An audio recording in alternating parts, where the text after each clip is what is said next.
इथं माणसातल्या माणसावर आमचा विश्वास नाही, दगडातल्या आणि पाषाणातल्या भगवंतावर आम्ही कधी विश्वास ठेवणार?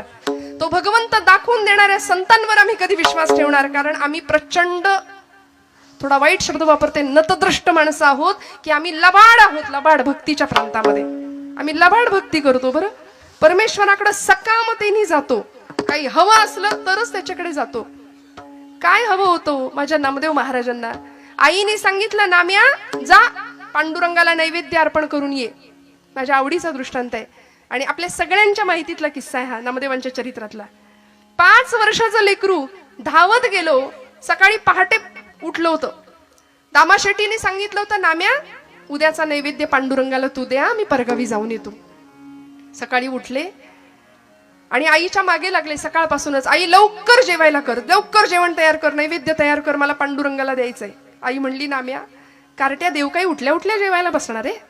अरे थांब जरा, उजाड उतर दे. आणि मस्त नैवेद्याचं ताट तयार करून दिलं, केळीचं पान वरती झाकलं आणि नेलं राऊळामध्ये नामदेवांनी. दुडू दुडू दुडू धावत. 5 वर्षाचं लेकरू. आठवा काय, 5 वर्षाची आमच्या घरातली लेकरं आठवा. वरातीत मात्र नाचायला पुढे असतील. आता माझी सटकली, अजून काय काय काय काय सगळं त्यांच्या मुखात पटपट पाठ होऊन जाईल. अथर्वशीर्ष रामरक्षाऐवजी भगवद्गीतेऐवजी सगळं पाठ होईल. का हो? कारण आमचा विश्वास नाही आमच्या तत्वज्ञानावर, आमच्या संत वाङ्मयावरती, आमच्या धर्म भावनेवर.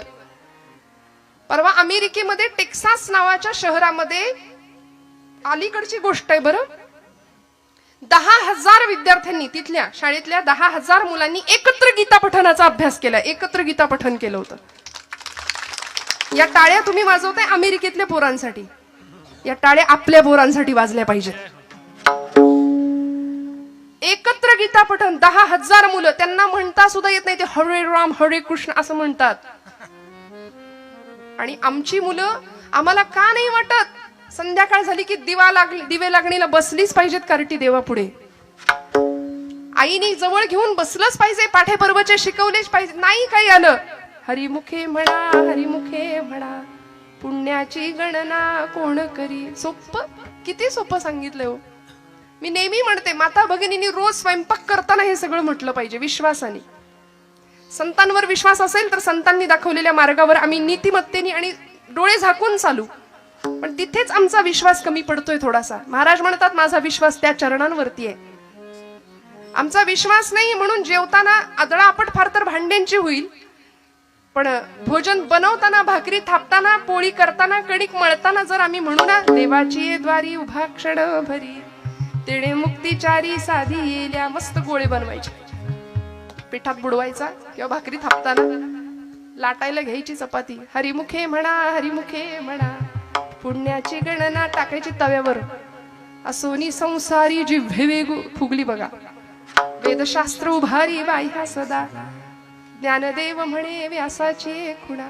असं करता करता हरिपाठाच्या संस्कारातनं तयार झालेली पोळी जर आमच्या लेकरांनी खाल्ली तर का नाही घराघरात ज्ञानोबांचा संस्कार निर्माण होणार? मला सांगा तुम्ही. 5 वर्षाच्या नामदेवानी गुणाई मातेला सांगावं, आई दे ग ताट. धावत गेले दुडू दुडू दुडू आणि पांडुरंगासमोर उभे राहिले. राऊळामध्ये आले, मंडल केलं, ताट ठेवलं, पाणी फिरवलं आणि म्हणले, करा सुरुवात. एवढे आर्जवानं देव जेवणार आहे का हो? आमच्याकडून जेवलाय कधी? इथे पाठवू देत. देव जेवलाय का आपल्याकडून कधी? बर, देव जेवताना कधी आपल्या डोळ्यात पाणी येतं का? बोला, खरं सांगा महिला वर्ग. आपलं लेकरू जर जेवलं नाही एखाद दिवशी तर मात्र दिवसभर बाई गो, काय खाल्लंच नाही लेकरांनी, काय खाल्लंच नाही आज.